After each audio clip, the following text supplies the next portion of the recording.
અવારનવાર ચર્ચામાં આવતા ચૈતર વસાવાને લઈને મોટા સમાચાર સામે આવ્યા છે।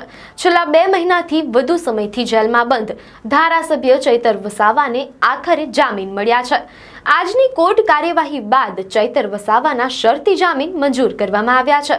કોર્ટે તેમને 1 વર્ષ માટે શરતી જામીન આપ્યા છે। આનો અર્થ એ છે કે તેમને કેટલીક ચોક્કસ શરતોનું પાલન કરવું પડશે। આ જામીન મંજૂર થતાં જ છેલ્લા 2 મહિનાથી વધુ સમયથી જેલમાં બંધ ચૈતર વસાવા હવે જેલ મુક્ત થઈ શકશે।